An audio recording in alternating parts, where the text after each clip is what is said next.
What would you do if the man who raised you, who taught you how to ride a bike, who kissed your forehead every night as a child, turned out to be the very person who would destroy your future with a signature? That was my reality.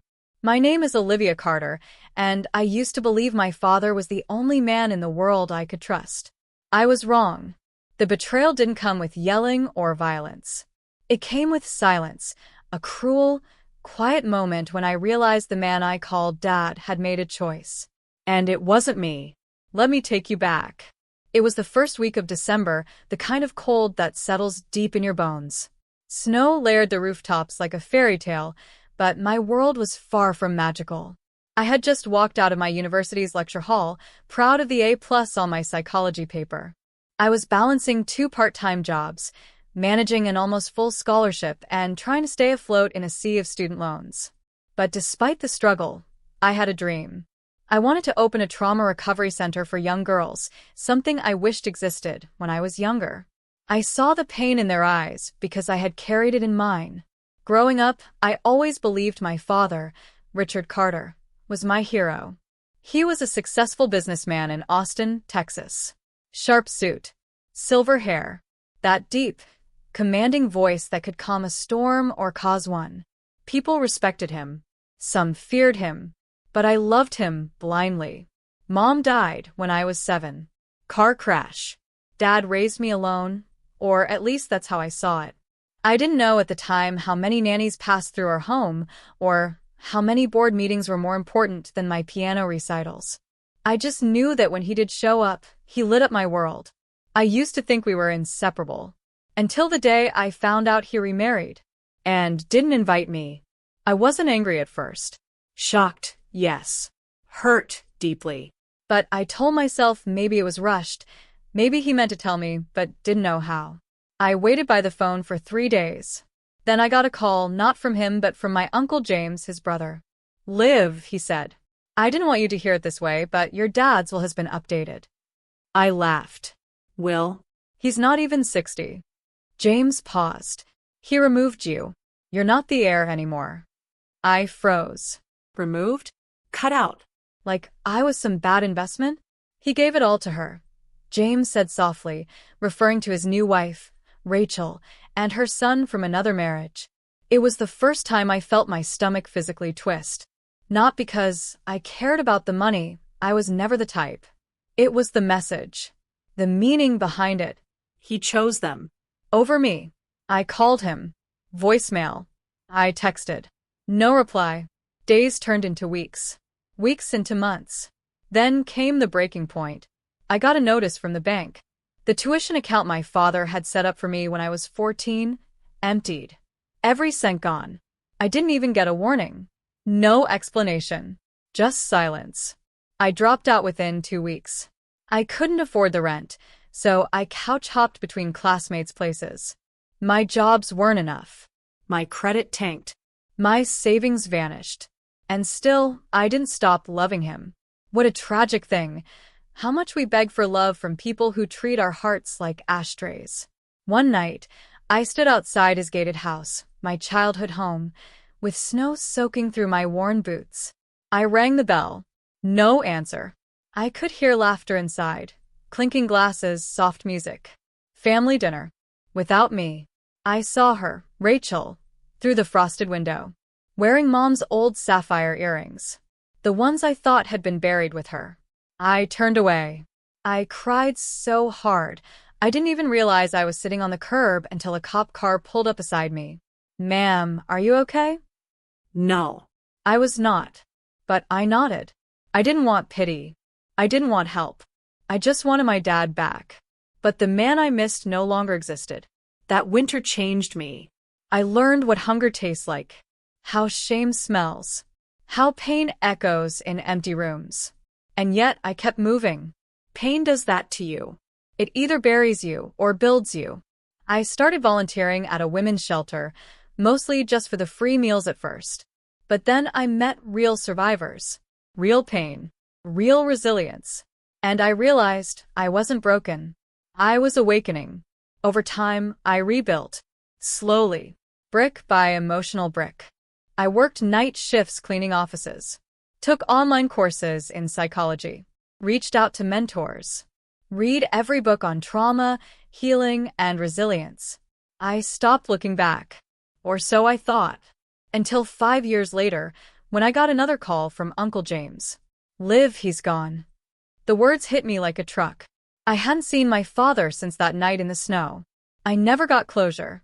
Never yelled. Never forgave. Never heard an apology. He died in his sleep. Heart attack. No goodbye. I didn't know whether to cry or scream. But that wasn't the shocking part. James continued. He left something for you. I blinked. What? He left a video. For you. And something else. I don't understand it myself. You need to come home. Home? Was it still home? Still. I went. I stood in the same house again. The same chandelier. The same floor where I spilled apple juice as a child. But everything looked smaller. Colder. Rachel wasn't there. Rumor had it she left a month before his death. Took her son with her. No forwarding address. No contact.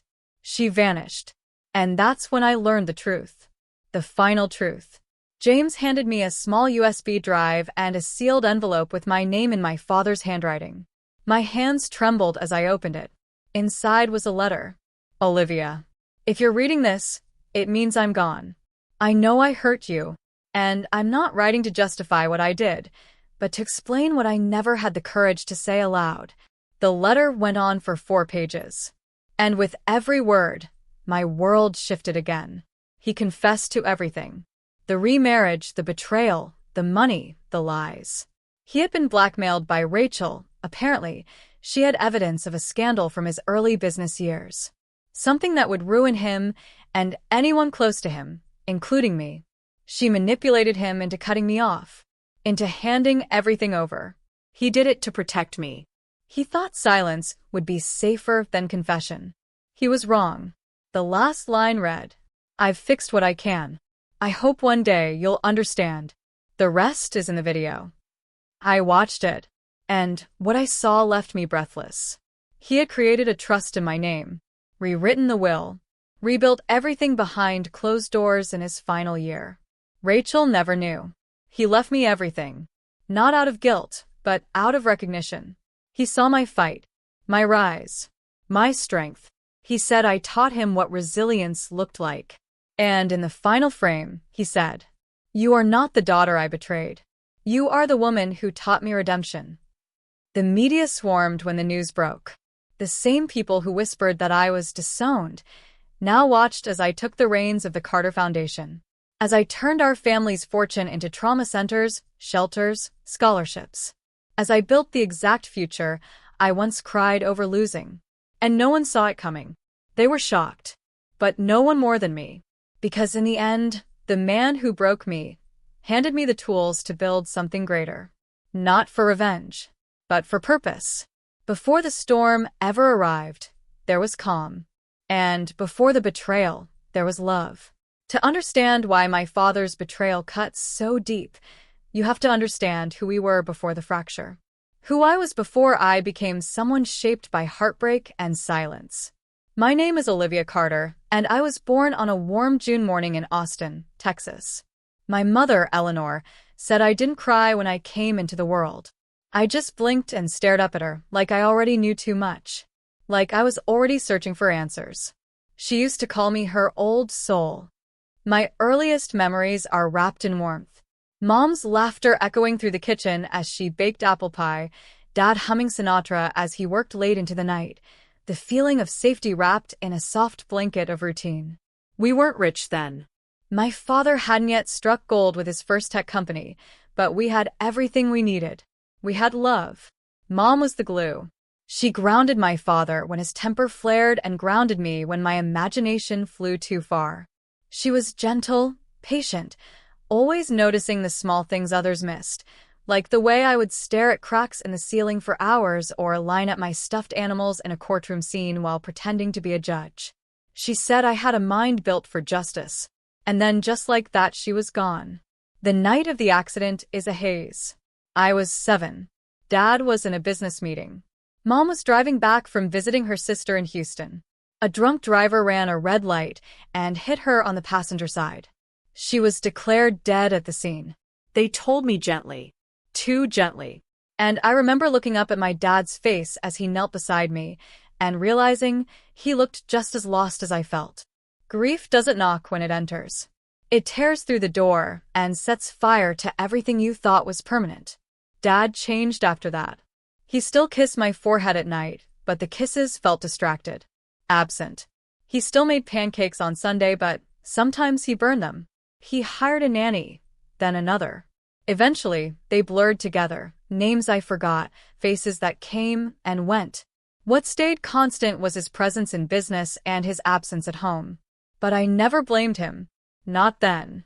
Because I believed that grief made people forget how to show love, but not how to feel it. I just had to be patient. So I grew up clinging to his rare moments of attention. I memorized the way he smiled when I got an A. I held on to the times he showed up to my school plays, even if he left right after. I told myself it was enough, even when it wasn't. By the time I turned 15, my father's company had exploded into a multi-million-dollar empire. We moved into a gated estate, had 2 luxury cars, and hosted galas filled with people whose laughter never reached their eyes. I was dressed in designer clothes, but I still felt invisible. My favorite place was the attic. No one went there. I had strung up fairy lights, dragged in an old beanbag chair, and kept all my journals up there. I wrote everything. My dreams of becoming a therapist, my fears of being forgotten, my secret guilt that I couldn't cry anymore when I thought about Mom. I told those pages things I couldn't even tell my best friend, Jenna. Jenna and I met in 4th grade. She had frizzy red hair, braces, and a laugh like a hiccup. We were inseparable, 2 misfits trying to find their place in the maze of private school politics. While the other girls talked about their weekend trips to Aspen, Jenna and I built blanket forts and reenacted courtroom dramas with my stuffed animals. She was my safe space. And then came high school. Suddenly, image mattered. Makeup, followers, cliques. Jenna struggled. I adapted. I hated myself for it, but I started drifting. I didn't want to, but popularity pulled like a riptide. My father's name carried weight. His money did, too. People wanted to be close to me, and I let them because it made me feel like I mattered. I didn't know then how fleeting that kind of validation would be. The first time I noticed my father growing colder was junior year. We had dinner once a week, just the 2 of us. It was our tradition. But one night he was distracted, checking his phone constantly. Sighing. I asked if something was wrong. He waved it off. But I remember hearing him say under his breath, "They're threatening to go public." I didn't know what he meant. Not until years later. Not until the will was changed and I was erased. College was supposed to be my fresh start. I chose psychology. It felt right, natural. I had always been fascinated by the way the human mind worked. Trauma, healing, memory. I saw myself in the theories I studied. Saw my father. Saw my mother. Saw all the ways silence could damage more than words ever could. I threw myself into my studies. I worked late shifts, cleaned classrooms, tutored younger students. I didn't rely on Dad. Not anymore. Not after the tuition account mysteriously stopped getting deposits. I assumed it was a mistake. That he'd fix it. He didn't. When the letter came from the bank stating the account had been closed by him, I sat on the floor of my tiny apartment for hours. I couldn't move. Couldn't think. I kept refreshing my phone. Nothing. The man who raised me had cut me off like a dead limb. And yet, I still defended him. To Jenna. To my professors. To myself. Maybe he was under stress. Maybe Rachel was influencing him. Maybe it was some twisted lesson in independence. But deep down, I felt the truth. He was choosing his new family. Rachel Martin. Blonde. Elegant. Empty eyes. I met her once. At a charity gala. She clutched his arm like a trophy. Smiled at me like I was a threat. Her son, Damien, stood behind her, tall, smug, maybe 2 years older than me. He didn't speak to me. Just watched. Unblinking. Later, I found out Dad had given Damien an internship at his firm. Then a high-ranking position. Then equity. He was grooming him. Not me. I was the past. Damien was the future. When I dropped out, I didn't tell anyone. Not even Jenna. I disappeared into the cracks of the city. Picked up a night job at a call center. Rented a room from a divorced woman named Darlene who left sad poems on the kitchen counter. I started volunteering at a women's shelter just to stay sane. And that's where I met Marisol. Marisol had been abused for years. Husband in jail. 2 kids. No hope. But she smiled at me like I was saving her. And something shifted. I stopped surviving and started rebuilding. The years that followed were a blur of grit and grace. I scraped by. I studied at night. I shadowed therapists. I got certified in trauma counseling. I worked with teens, ran support groups, started a blog. It went viral. Not because I was popular, but because I was honest. I wrote about abandonment. About how betrayal from someone you love doesn't just hurt, it redefines you. About how grief evolves. About how love doesn't always look like kindness. People resonated. And offers started coming in. Not for fame, but for partnership. Foundations. Centers. Donations. Somehow, without my father, I was becoming exactly who he once promised I'd be. And then he died. They say death softens anger. Maybe that's true. Maybe it's a lie we tell ourselves to survive funerals. All I know is when I stood in his office again, 5 years older, 1,000 years wiser, I looked at his desk and realized I didn't hate him. I pitied him. Because he never got to know who I became. They say a person dies twice. Once when their body fails, and once when their name is spoken for the last time. But in my father's case, the second death came much slower. Much messier. And far more public. The funeral was cold. Not because of the weather. Austin was in the middle of one of those awkward, muggy springs, but because of the atmosphere. His second wife, Rachel, wore her grief like a tailored coat. Neat, appropriate, performative. Damien stood beside her, solemn. Hand on her back. Lips tight. Eyes scanning the room like he was memorizing the faces of potential enemies. I stood in the back, alone. No one acknowledged me. No one even looked. Like I was a ghost that didn't belong in the world of the living. Like he had never had a daughter. I didn't cry during the service. Not because I wasn't sad, but because the sadness had long since fermented into something else. Regret? Maybe. But not for what was lost. For what was taken. 3 weeks after the funeral, I received a letter. Not an email. Not a voicemail. An actual, physical envelope with my name, Olivia Carter, written in ink I could almost swear I recognized. It was from my father's lawyer. You've been named in the reading of Jonathan Carter's will. Attendance is mandatory. I read it 5 times. Mandatory? Why? He had already erased me from his life.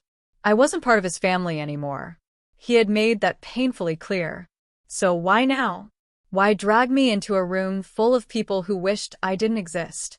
Curiosity got the better of me. Or maybe it was something deeper. Maybe it was the tiny, fractured part of my heart that still wondered if he ever loved me at all. The law firm was in a glass tower downtown, all marble floors and chrome furniture. The kind of place that smelled like polished wood and power. The moment I stepped in, I felt eyes on me. Rachel. Damien. Their lawyer. A couple of board members from my father's company. No one greeted me. Not even the receptionist. But the man who stepped out of the conference room, the lawyer, he did. He looked old. Worn down. Eyes red-rimmed. He extended his hand. Miss Carter. Thank you for coming. I'm Richard Ellis. Your father's personal attorney. I shook his hand, and something in his grip felt hesitant. Like he already knew what was coming wasn't going to be easy. We sat. The will was long. Full of legal language, clauses, trusts, and formalities. But then came the twist. To my daughter, Olivia Carter. The room froze. Rachel stiffened. Damien scoffed audibly. I didn't move. I leave the entirety of my personal estate, including my shares in Carter Tech, the lake house in Vermont, and all intellectual property rights for my patents, to be managed solely under her discretion. I heard a pen drop. Then silence. Then chaos. What the hell is this? Rachel's voice cut through the air like a blade.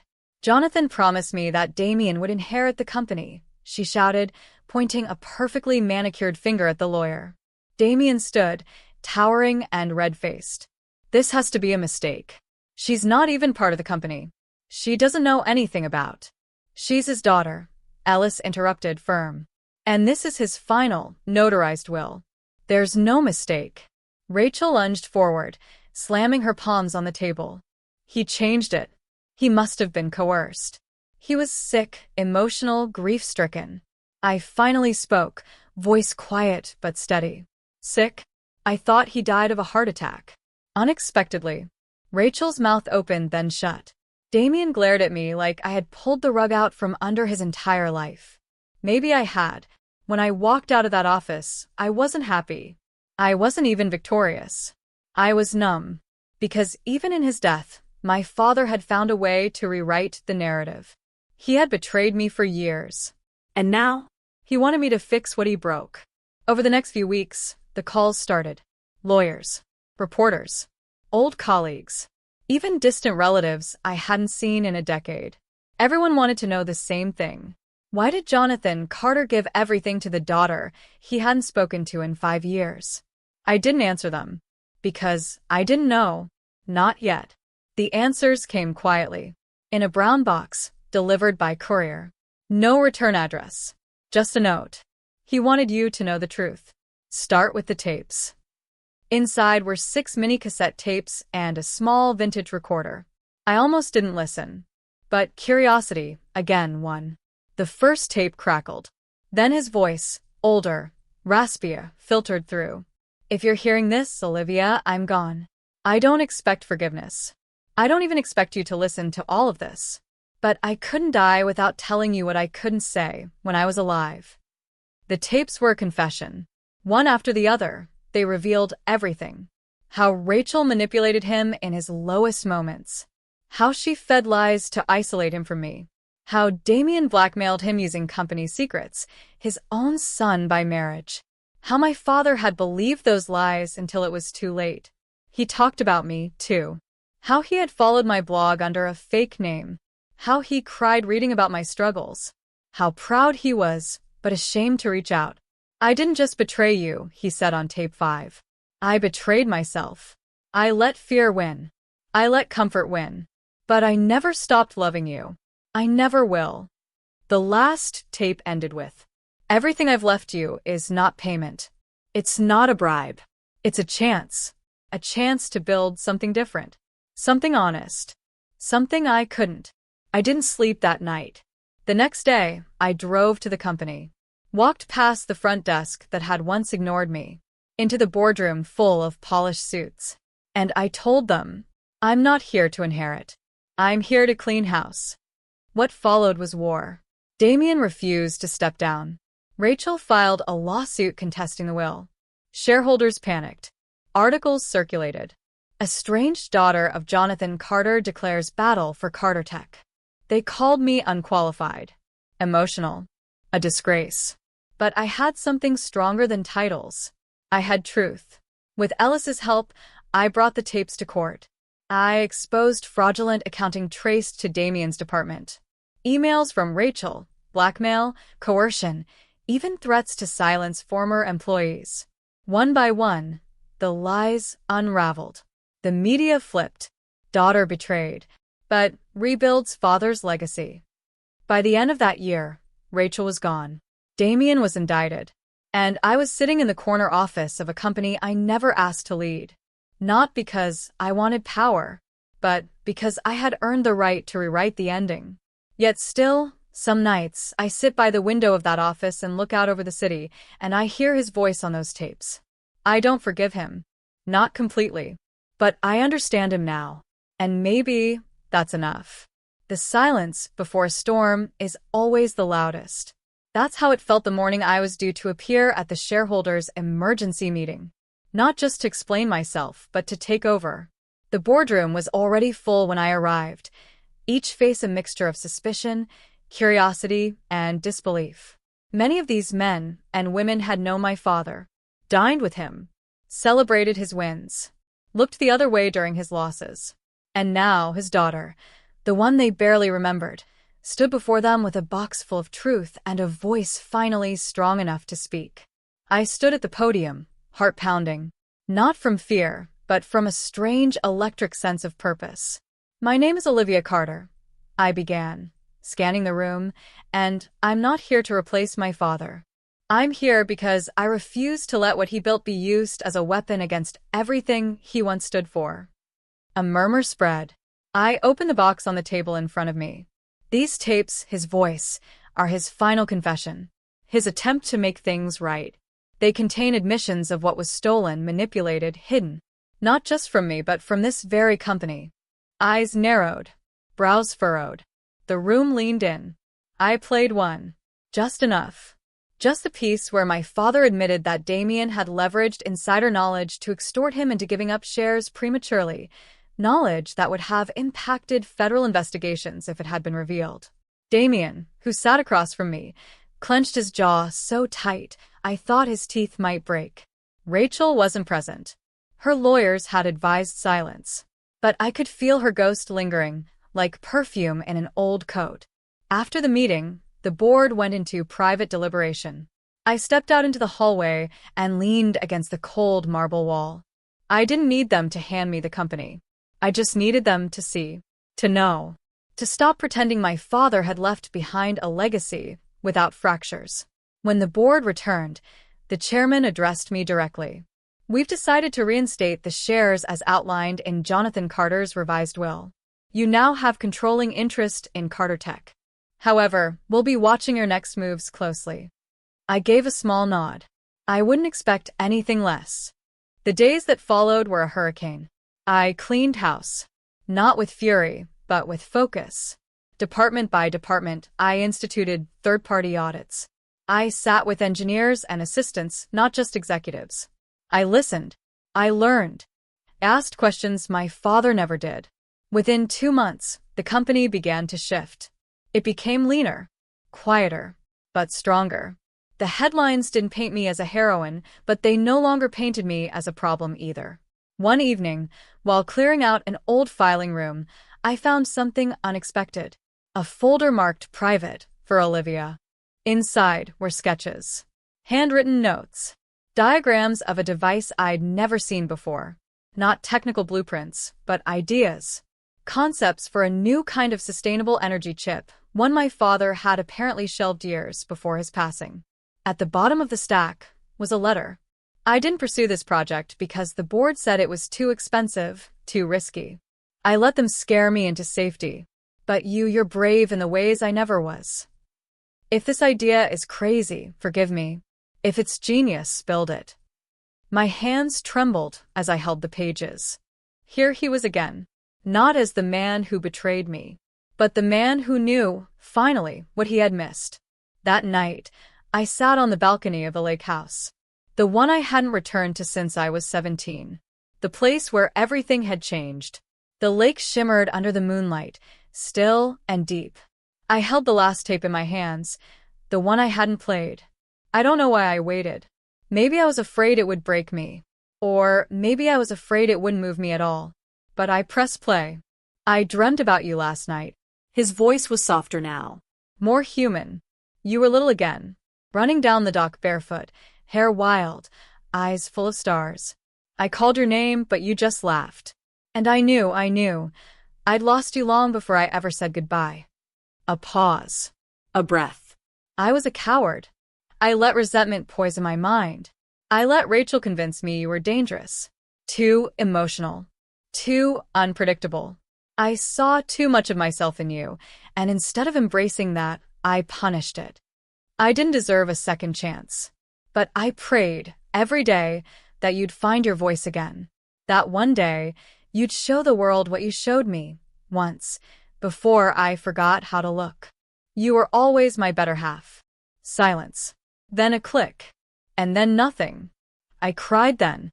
Not for him, but for the little girl who had waited years to hear those words. In the months that followed, I poured my energy into his project. Our project now. I hired a team of young innovators, most of them women and minorities. voices often left unheard in tech. We worked out of a small satellite office, away from Carter Tech's glass towers and politics. And slowly, the device began to take shape. Something real. Something revolutionary. Meanwhile, Rachel and Damien's case unraveled. Damien struck a deal to avoid prison but was barred from corporate leadership permanently. Rachel lost most of her assets in the settlement. She moved out of the country, where no one knew her name. It was a quiet fall from grace. Exactly the kind that stings the most. A year after the will reading, we launched the prototype. Press was invited. Investors arrived. And I stood before a crowd, not as a lost daughter, not as a betrayed child, but as the woman who turned her pain into progress. I opened the speech with the only truth that mattered. My father didn't give me power. He gave me pain.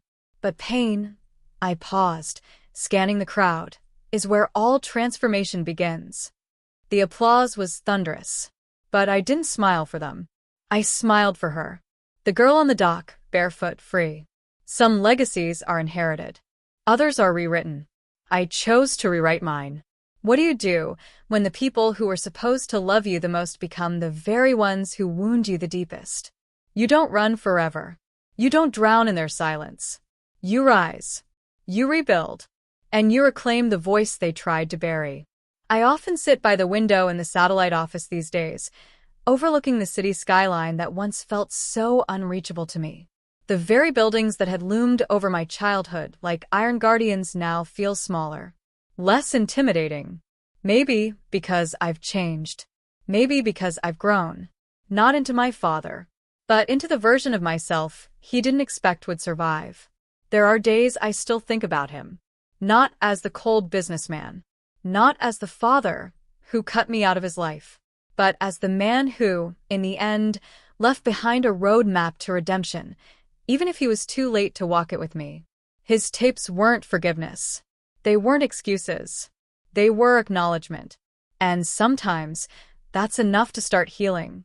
The world saw the headlines. Olivia Carter takes over Carter Tech in shock reversal. Daughter of late tech mogul rewrites legacy with bold innovation.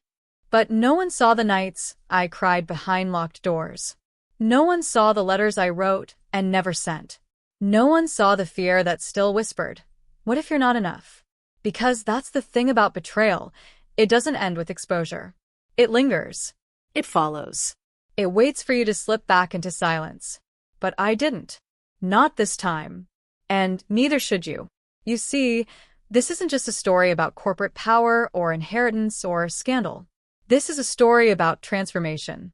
About what happens when the wounded girl decides not to be defined by who walked away, but by who she chose to become. I was told I was too emotional, too rebellious, too unpredictable.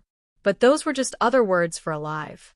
I learned that your greatest strength might look like weakness to people who fear it. I learned that being underestimated is a gift because it allows you to build in peace and strike in silence. And I learned that the people who try to erase you often reveal their own fears in doing so. My father was afraid of what I could become if I stopped needing his approval. And he was right to be. Because the day I let go of needing him to believe in me was the day I began to believe in myself. There's something I want you to hear, something I wish someone had told me years ago when I felt lost, abandoned, and forgotten. You are not broken. You are becoming. You are becoming someone that silence can't hold, that betrayal can't destroy, and that history can't ignore. Maybe your story isn't about a father who betrayed you. Maybe it's about a friend who turned into a stranger. A sibling who watched you drown and never reached for your hand. A lover who left when your heart was wide open. But no matter who betrayed you, the wound does not have to define the warrior you're meant to be. Ask yourself, what if the betrayal was the beginning, not the end? What if the very thing that tried to bury you was actually preparing the soil for you to grow? That's not just a possibility. That's a truth. But only if you choose it. I want you to picture yourself standing in a room full of people who once dismissed you. The ones who whispered you'd never make it. The ones who closed doors in your face and smiled while doing it. Now imagine standing taller than them. Not with arrogance, but with peace. Because you know who you are now. Because you've built something they can't steal. because you stopped waiting for them to change and changed yourself instead. If you've been betrayed, I want you to do something brave. Not loud, not public, just brave. Look in the mirror and whisper, I still belong here. Say it again. Louder. I still belong here. You belong in every room that tried to erase you. You belong in every dream that felt too far. You belong in the story you're writing now, not the one someone else tried to write for you. And one day, just like I did, you'll wake up and realize something powerful. They didn't break you. They revealed you. They revealed the fire inside you, the vision, the grit, the absolute refusal to quit. If my father were alive today, I think he'd be shocked, not by the business or the innovation or the success. He'd be shocked by the woman I became when I stopped needing his validation. He'd be shocked that I didn't become bitter, that I didn't seek revenge, that I chose to rise with grace, not just grit. I'll never get the apology I once craved in person. But sometimes healing isn't about the words they say. It's about the truth you finally say to yourself. So I'll leave you with this. Betrayal may have been the chapter that changed everything, but you're still holding the pen.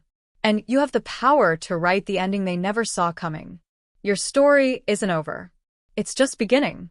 So ask yourself, what will you do with the pain they gave you? Will you bury it? Or will you build with it? The choice, my dear, is yours. Just like it was mine. And trust me when I say, there's nothing more powerful than a woman who chooses herself. Again, and again, and again.